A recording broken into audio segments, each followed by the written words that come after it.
एक गांव में एक रानो चिड़िया रहती थी और उसकी एक बेटी भी थी। उसने अपनी बेटी को अच्छी तालीम दिलवाने और घर का खर्च संभालने के लिए एक ढाबा खोला था, लेकिन वो उदास थी कि कोई भी गाहक वहां नहीं आ रहा था। इतने में मिठू तोता वहां आ जाता है। अरे रानो, मुझे तुम्हारे ढाबे की वो स्पेशल थाली दे दो। आज मैं पेट भरकर खाना खाऊंगा। तोते भाई, आप अपनी बीवी को साथ नहीं लाए? उन्हें तो मेरे खाना बहुत पसंद है। वो घर में नहीं है, मैके गई हुई है, तभी तो यहाँ खाना खाने आया हूँ। रानो थाली रख देती है। तोता खाना खाने लगता है। वाह रानो, मज़ा ही आ गया। इतना ताज़ा और मज़ेदार खाना खाकर तो मेरा मन ही भर गया। वो पैसे देकर चला जाता है। तभी गोरी कोवी वहां आ जाती है। अरे रानो, कैसी हो? कैसा चल रहा है तुम्हारा ढाबा? अरे गोरी भाभी, ढाबा तो बस ठीक ठाक ही चल रहा है। आजकल तो बस एक दो ही ग्राहक आ रहे हैं। अच्छा, झूठ क्यों बोल रही हो रानो? मैंने सब देखा है। तोते ने अभी अभी तुम्हें बहुत सारे पैसे दिए हैं। लाओ, इधर लाओ। अरे गोरी भाभी, चुप करो रानो। तुम्हें याद है ना तुम्हें मेरे कितने पैसे लौटाने हैं? ये तो सिर्फ इसका ब्याज है। हाँ गोरी भाभी, वो मैं कैसे भूल सकती हूँ, लेकिन मुझे ये पैसे कुछ अनाज और सब्जियाँ लाने के लिए चाहिए थे। मैं आपके पैसे बाद में लौटा दूंगी। हाँ हाँ, ये मैं पिछले 5 महीनों से सुन रही हूँ। पहले मेरा उधार चुका दो, बाद में बाकी के काम करना। ये कहकर गोरी चली जाती है। मेठी कुछ नहीं कर पाती। अरे चाची, आइए आइए। क्या हुआ रानो, तुम्हारा चेहरा क्यों उतरा हुआ है? अब क्या बताऊं, मुझे ये ढाबा खोलना ही नहीं चाहिए था। अरे ऐसा क्यों कह रही हो? तुमने ये ढाबा चिंकी के अच्छे मुस्तकबिल के लिए खोला था और तुम्हारे सर पर जो थोड़ा बहुत कर्जा था वो दूर हो जाए, इसलिए तो तुमने ढाबा शुरू किया था। हाँ, लेकिन जैसा सोचा था वैसा कुछ नहीं हो रहा। उल्टा जो कर्जा था वो भी अब बढ़ गया है और अभी मेरे पास चिंकी की स्कूल की फीस देने के लिए भी पैसे पूरे नहीं पड़ रहे। लेकिन ऐसा कैसे हो रहा है? अरे चाची, आप तो जानती हैं सब्जियां और खाना बनाने का सामान कितना महंगा हो गया है और ढाबे पर बस एक दो ग्राहक ही आ रहे हैं। इनसे जो कमाई होती है वो भी गोरी भाभी ले जा रही है। क्या? लेकिन ये गोरी ऐसा क्यों कर रही है? ये ढाबा इसका तोड़ी ही है और तुमने इसे ले जाने भी कैसे दिया? अरे चाची, मैंने कुछ दिन पहले इससे कुछ पैसे उधार लिए थे तो वो इसका ब्याज कहकर ऐसा कर रही है। रानो, वो पंछियों को पैसे इसीलिए ही देती है ताकि वो सब पर हुक्म चला सके। तुम मन की बहुत साफ हो, इसलिए ये बातें नहीं समझ सकती, और अगर तुम्हारे दिल में ऐसी बातें आ भी गई तो किसी का बुरा नहीं सोचोगी। आपने सही कहा चाची। अब वो सब बातें छोड़िए और बताइए आप क्या खाएंगी? नहीं नहीं रानो, अभी तो कुछ खाने का मन नहीं है। चलो अब मैं चलती हूँ। अपना ख्याल रखना और परेशान मत हो, सब ठीक हो जाएगा। हाय हाय, अरे ऊपर वाले, तूने मुझे कितनी फुर्सत से बनाया है। मैंने तो आज तक इतना सुंदर कौवा नहीं देखा। ये चोंच देखो, ये आंखें देखो। अरे अरे, कहीं मुझे खुद की ही नजर ना लग जाए। तभी गोरी को भी वहां आ जाती है। क्यों जी, किससे बातें कर रहे हो? लो, आ गया मेरा काला टीका। क्या? आपने क्या कहा? नहीं नहीं, कुछ नहीं गोरी, मैं तो बस आईने में देख रहा था। दिन रात घर पर क्या करूं? दिन रात घर पर क्या करोगे? काम धंधे पर जाना है या नहीं? अरे गोरी, वो छोड़ो और मुझे देखो, देखो मैं कैसा लग रहा हूँ। आज मैंने नई हेयर स्टाइल की है। अच्छा, बताऊं कैसे लग रहे हो? जले हुए कोयले की तरह। अरे गोरी, ये तुम क्या कह रही हो? अरे नहीं नहीं, कोयला भी तो तुमसे खूबसूरत लगता है। तुम्हारी इस बेवकूफ़ी की वजह से तो हम गरीब होते जा रहे हैं। जरा मुझे देखो कैसे बिना काम के पैसे कमाती हूँ। क्या मतलब? तुम आज भी रानो के ढाबे पर गई थी?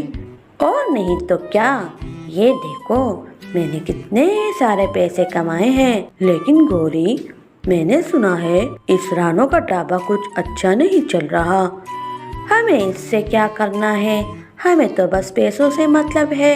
और वैसे भी जब तक वो हमारा कर्जा नहीं चुकाती तब तक हम ऐसे ही इससे पैसे लेते रहेंगे। जंगल में बारिश शुरू हो गई।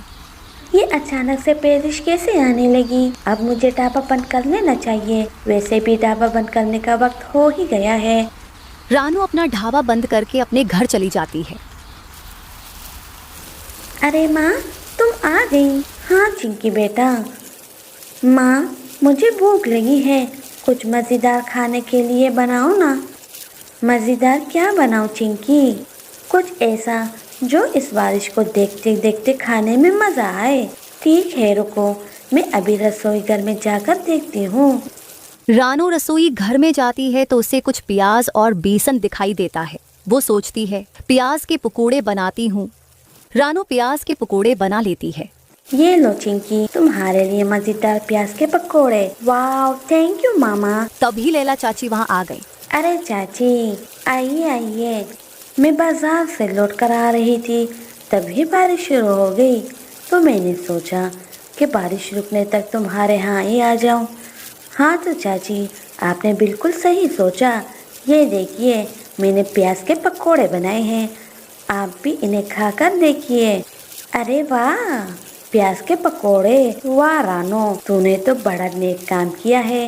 इस बारिश में प्याज के पकोड़े मज़े ही मज़े। सभी मज़े से पकोड़े खाने लगते हैं। वाह माँ, बहुत यम्मी बने हैं। हाँ रानो, पकोड़े बहुत बढ़िया बने हैं। रानो, ये पकोड़े सच में बहुत बढ़िया बने हैं। मैं तो कहती हूँ तुम अपने ढाबे पर भी इन पकोड़ों को बेचना शुरू कर दो। देखना, सभी को ये पकोड़े बहुत पसंद आएंगे। हाँ चाची, क्यों नहीं। रानो, पकोड़ों के लिए शुक्रिया। ठीक है रानो, अब मैं चलती हूँ। दिन सुबह सुबह रानो सब्जी मंडी चली जाती है। वो देखती है कि वहाँ पर सारी सब्जियाँ बहुत ही महंगे दामों में बिक रही हैं। अरे, आज तो सारी सब्जियाँ बहुत महंगी हैं। लगता है बारिश की वजह से आसपास के जंगलों से सब्जियाँ नहीं आई। एक कबूतरी आवाज़ लगा रही थी, प्याज ले लो, प्याज ले लो। अब लगता है ये प्याज ही ले जाने होंगे। वैसे भी आज मुझे प्याज के पकोड़े भी बनाने हैं। रानो कबूतरी से प्याज खरीद लेती है और अपने ढाबे पर जाकर इन प्याज के पकोड़े बना लेती है। थोड़ी देर बाद जंगल में हल्की हल्की बारिश होने लगी और तभी मेठो तोता रानो के ढाबे पर आ गया। अरे तोते भाई, आइए आइए।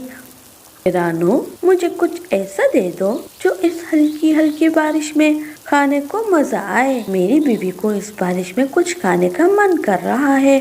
तोते भाई, आज तो मैंने सिर्फ प्याज के पकोड़े बनाए हैं। पहले मुझे खा कर देखने दो, फिर मैं बताऊंगा कि पार्सल ले जाना है या नहीं। अगर पकोड़े स्वादिष्ट नहीं हुए तो हरियाली नाराज हो जाएगी। हाँ हाँ जरूर, ये लीजिए, पहले आप खाकर देख लीजिए। तोता पकोड़े खाने लगा। देखते ही देखते वो 2 प्लेट पकोड़े खा जाता है। उसे पकोड़े बहुत अच्छे लगते हैं। अच्छे हैं, बहुत अच्छे हैं। 2 प्लेट पकोड़े पैक कर दो। अरे, ये बारिश तो बढ़ ही गई है। मैं भीग जाऊं तो चलेगा, लेकिन पकोड़े नहीं भीगने चाहिए। हाँ, यहाँ पर थोड़ी देर रुक जाता हूँ। तोता एक पेड़ की डाली पर बैठ गया। उसी पेड़ पर बलो चाचा का घोंसला था। घोंसले में चाचा चाची बैठे हुए थे, इसीलिए पकोड़ों की खुशबू सीधा उनके पास आ गई। अरे, इतनी बढ़िया खुशबू किस चीज़ की आ रही है? अरे, ये खुशबू तो प्याज के पकोड़े की है, और वो भी रानो के हाथ के। लेकिन ये खुशबू आ कहाँ से रही है? चले बाहर जाकर देखते हैं। ए जी, मैं अब और नहीं उड़ पाऊंगी। मेरे पेट में बहुत दर्द हो रहा है। बस थोड़ी देर और टूरी। मुझे एक जंगल दिख रहा है और वहाँ पर परिंदों के घोंसले भी दिख रहे हैं। हम आज वहीं पर रुकते हैं। थोड़ी देर और अड़ने के बाद वो दोनों एक पेड़ की डाली पर बैठ जाते हैं। अब क्या करें हम? ऐसे ही रात भर पेड़ की डाली में बैठे रहेंगे? मुझे बहुत दर्द हो रहा है। ये जंगल तो हमारे लिए नया है, पर मुझे यहाँ बहुत सारे चिड़ियों के घोंसले दिख रहे हैं। हमें किसी से मदद मांगनी होगी।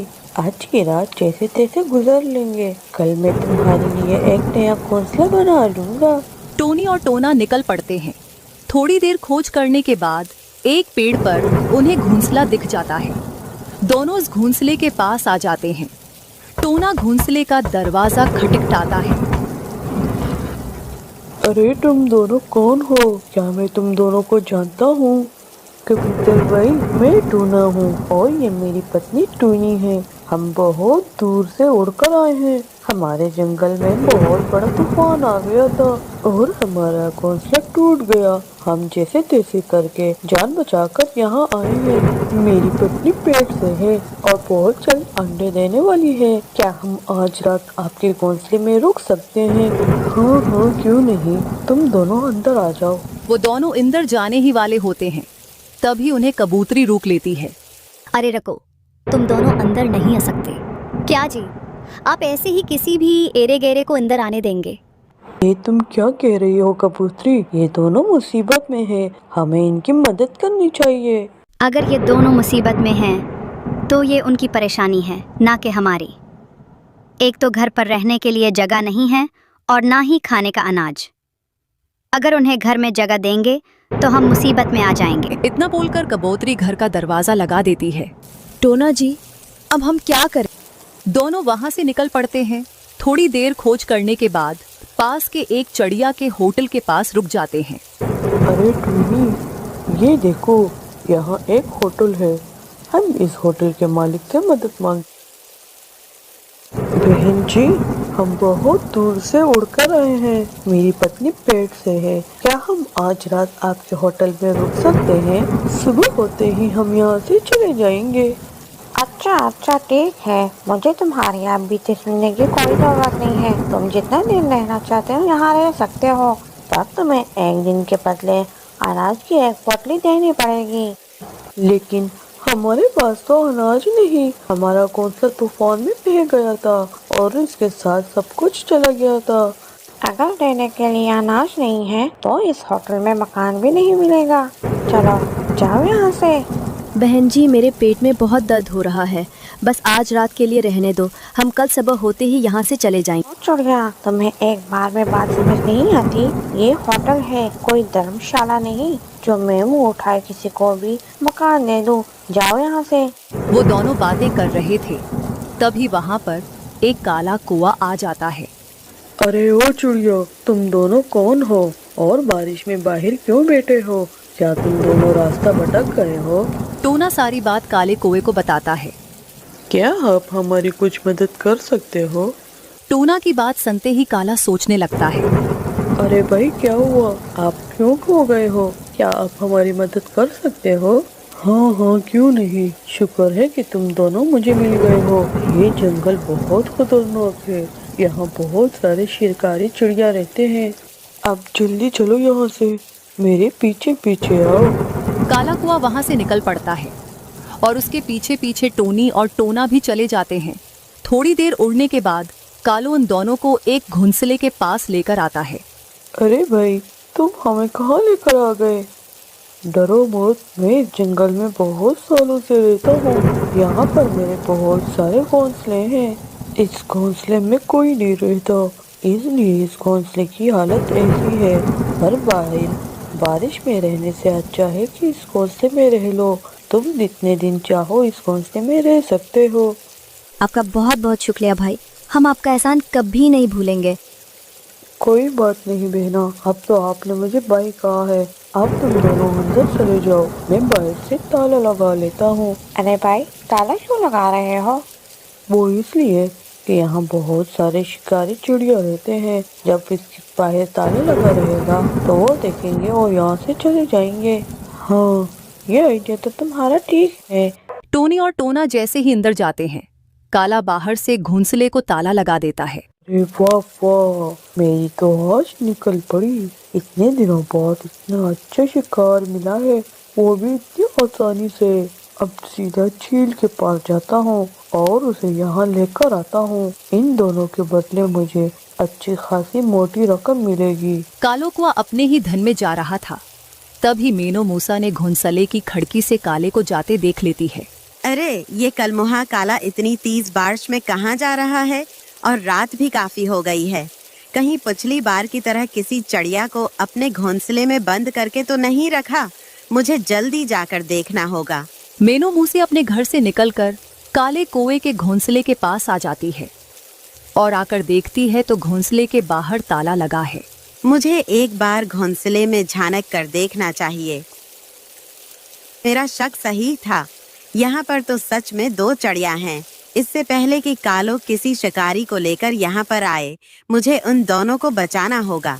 मीनू मूसा किसी भी ताले को बिना चाबी के खोलने में माहिर थी। उन्होंने उसी खूबी से ताले को खोल दिया और दरवाजा खोलकर घोंसले के अंदर चली गई। जैसे ही वो अंदर गई, टोना और टोनी जाग गए। अरे आप कौन हो और अंदर कैसे आ गए?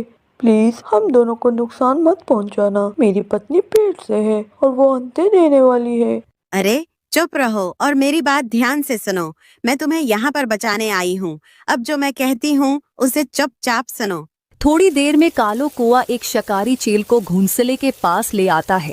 अरे हो कालू, जल्दी से ताला खोल और दरवाजा खोल ले। अब मुझसे और सब्र नहीं हो रहा।